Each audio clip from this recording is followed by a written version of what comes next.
Do livro Palavras de Vida Eterna, psicografado pelo médium Francisco Cândido Xavier, através do Espírito Emmanuel.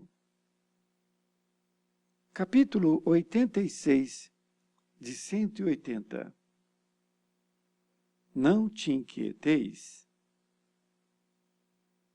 Não estejais inquietos por coisa alguma. Paulo, aos Filipenses 4:6.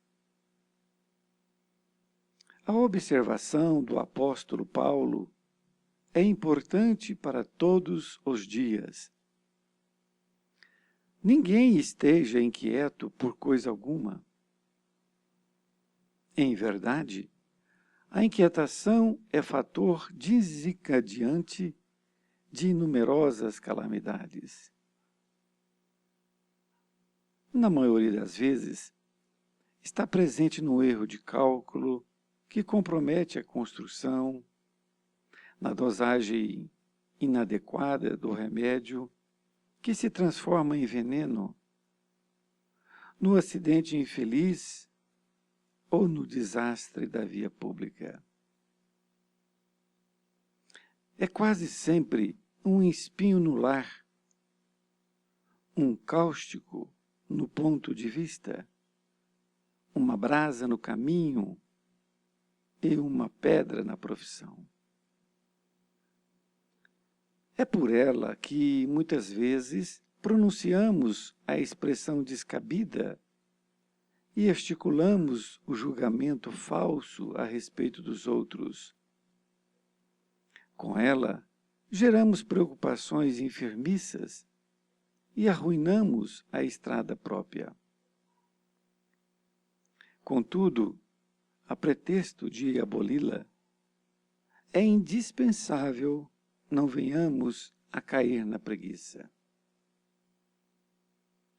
Muita gente, a pretexto de evitar a inquietação, asila-se em comodismo deplorável, alegando que foge de trabalhar para não se afligir. Entendamos, porém, no verdadeiro sentido, a recomendação judiciosa de Paulo. Ele que disse: não estejais inquietos por coisa alguma. Nunca esteve ocioso. Querido amigo, querida amiga, estamos aqui diante de uma lição extraordinária que toca profundamente os corações de todos nós.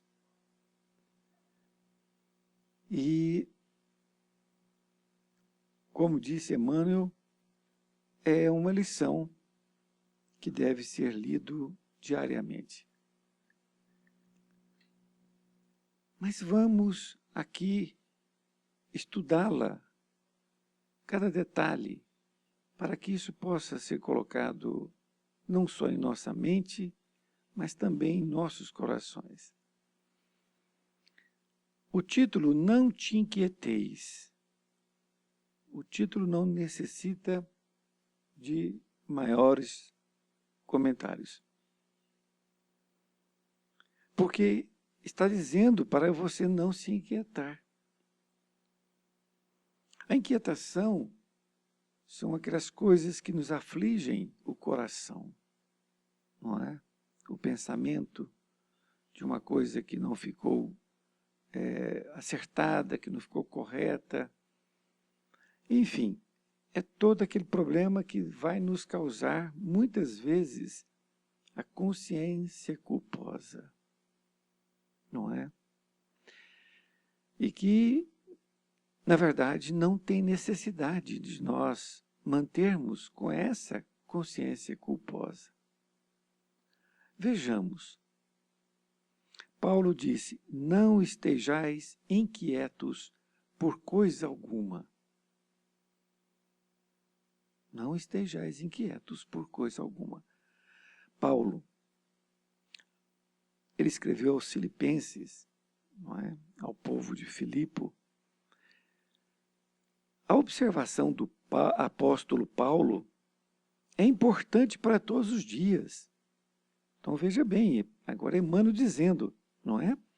Que a observação do apóstolo Paulo é importante para todos os dias, porque todos os dias nos acontecem inquietações. Continua dizendo, ninguém esteja inquieto por coisa alguma. Ele está repetindo uma frase dele. Ninguém esteja inquieto por coisa alguma. Quer dizer, nós não precisamos ficar inquietos por aquilo que está ali nos macerando o coração, que está nos agredindo, que está nos deixando aflitos, não é?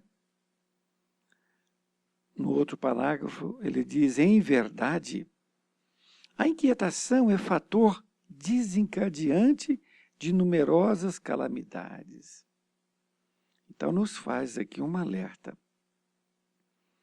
Em verdade, a inquietação é fator desencadeante de numerosas calamidades. Então, ele está afirmando que nossas inquietações sempre são fatores para desencadear diversas calamidades.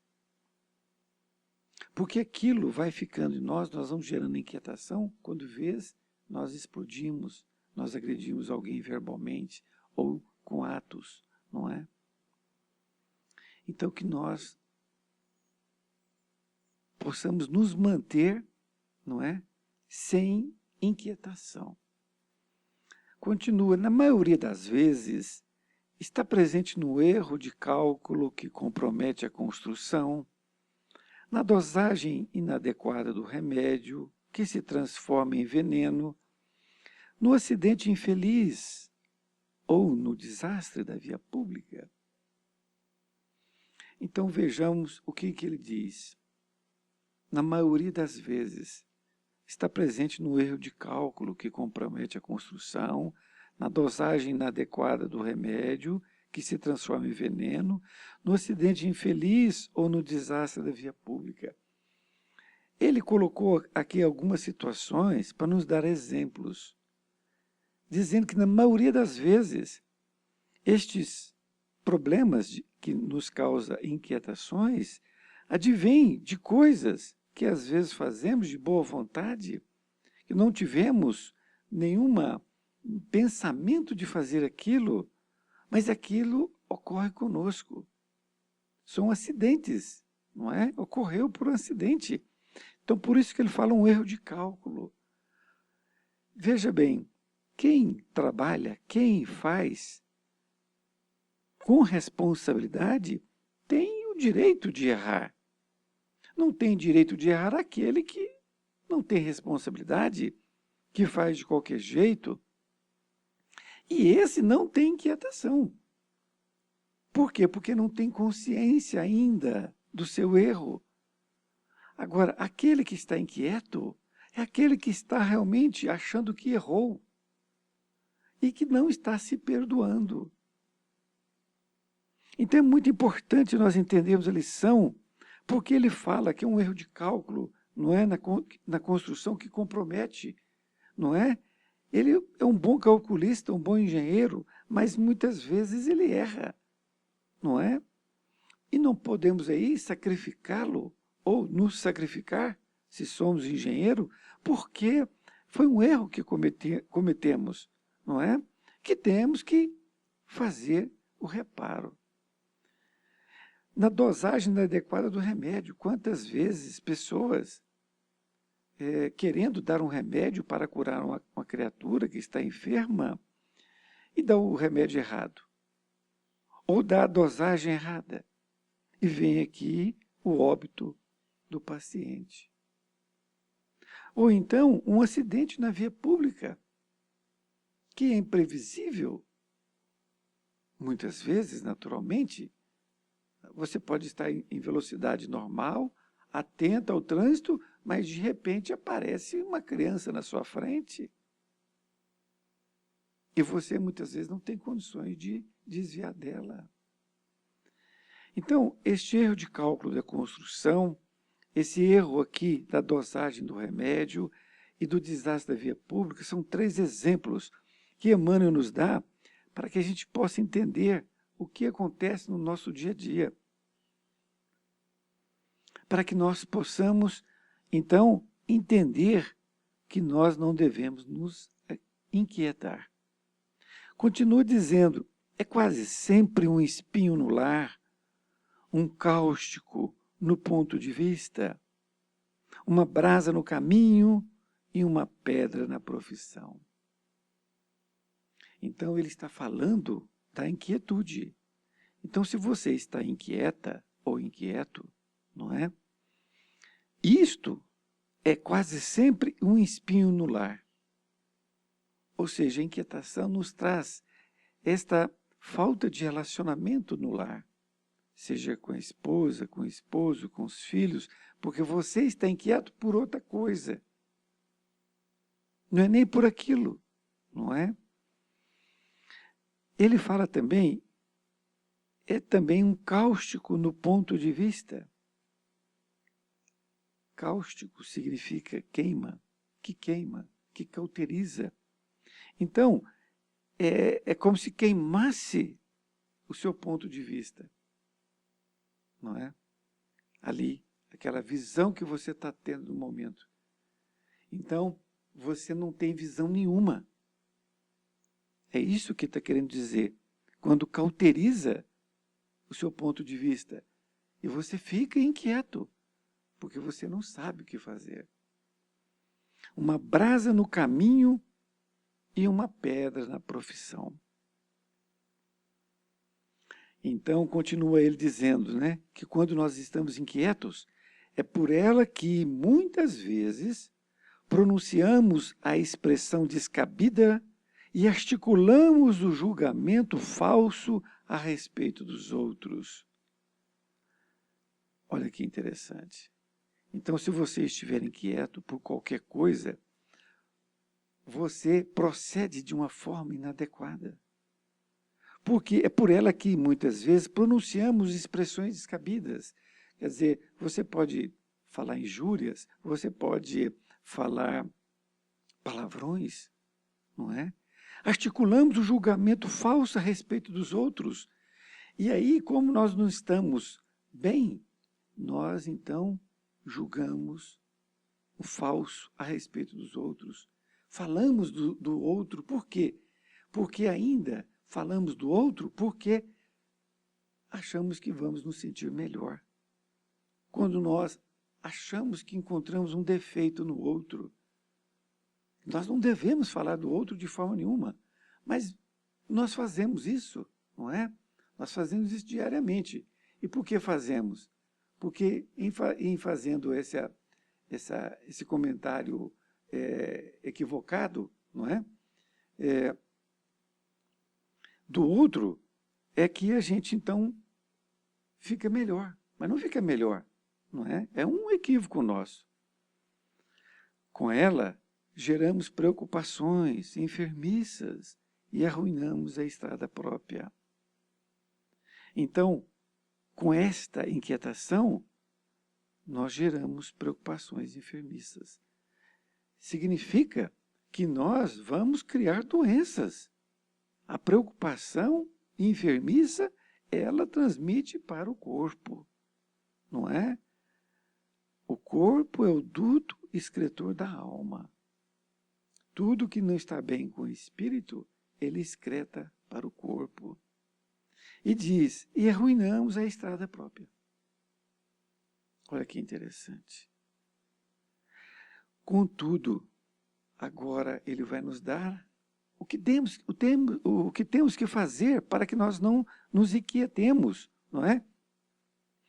Contudo, a pretexto de aboli-la, é indispensável não venhamos a cair na preguiça. Então, ele está dizendo para nós.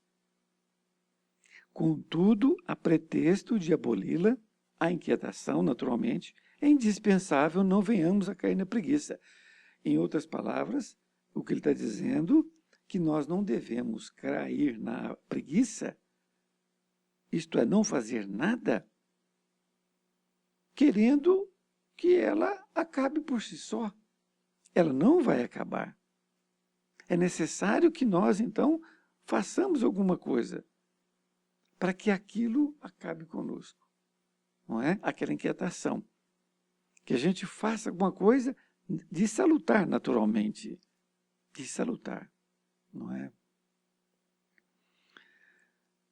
Porque nós não podemos deixar aquela inquietação continuar. Então, nós temos que dar o remédio. Então, se nós tivemos um erro de cálculo na construção de uma casa, que nós possamos ir lá e corrigir às nossas custas, não é? Se nós erramos quando demos uma dosagem para uma pessoa e aí fizemos o mal, nós vamos pagar pelo erro. Não vamos omitir e nem falar que é o outro que deu a dosagem. Nós vamos assumir, vou assumir o erro aqui, não é? Me lembro agora de uma história verídica que ocorreu em nossa casa de consolo. Quer dizer, não na nossa casa, uma das nossas casas da fraternidade. Que nós temos um trabalho lá de, quando nós recebemos uma pessoa, ele, se quiser, passa pela orientação.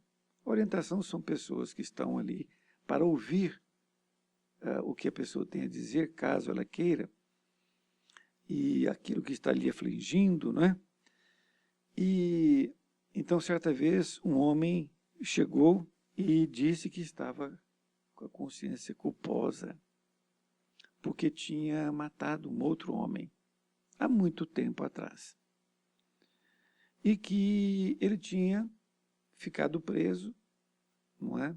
Pagou junto aos homens aquele débito, porém, ele estava com a consciência culposa.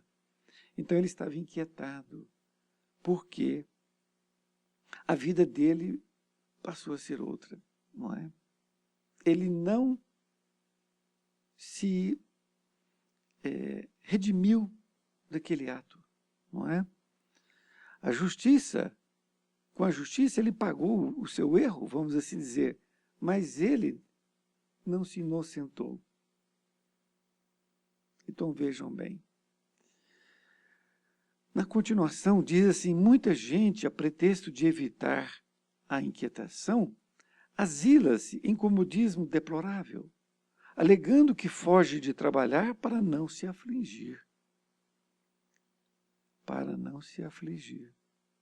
Muita gente, então tem muitas pessoas que estão se sentindo incomodadas no trabalho. E a pretexto de evitar a inquietação, de mais inquietação, ela asila no comodismo deplorável. Então ela fica quieta, não vai trabalhar, não é? Deplorável porque uma situação deprimente, uma situação de não tomar banho, de não fazer nada, enfim, não é? De não comer, alegando que foge de trabalhar para não se afligir. Veja bem, o mal não está no trabalho. Se alguma coisa está te afligindo no trabalho, o mal não está no trabalho. Está em alguma situação que ocorreu no trabalho, porque o trabalho é benéfico. O trabalho é uma coisa de Deus. Jesus disse, eu trabalho e meu Pai trabalha até hoje. Não foi assim que ele disse? Então o trabalho é uma coisa divina, não é? Continua dizendo Emmanuel, entendamos, porém, no verdadeiro sentido, a recomendação judiciosa de Paulo. Ele que disse, não estejais inquietos por coisa alguma. Nunca esteve ocioso. Olha que coisa maravilhosa. A palavra judiciosa significa que pensa sem julgamento. Então, judicioso, uma palavra judiciosa é aquela que não tem julgamento. E o julgamento é de nós mesmos, não é? E nem de você para com os outros. Então, entendamos, porém, no verdadeiro sentido, a recomendação judiciosa, quer dizer, sem julgamento, de Paulo. Ele que disse, não estejais inquietos por coisa alguma.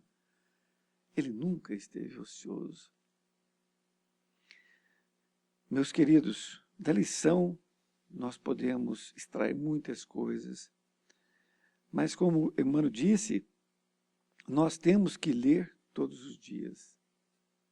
Eu convido a você a fazer isso, porque para que nós possamos assimilar 100% a lição, que nós não nos aquietemos, não fiquemos inquietos com as coisas, pequenas coisas que acontecem conosco ou grandes coisas.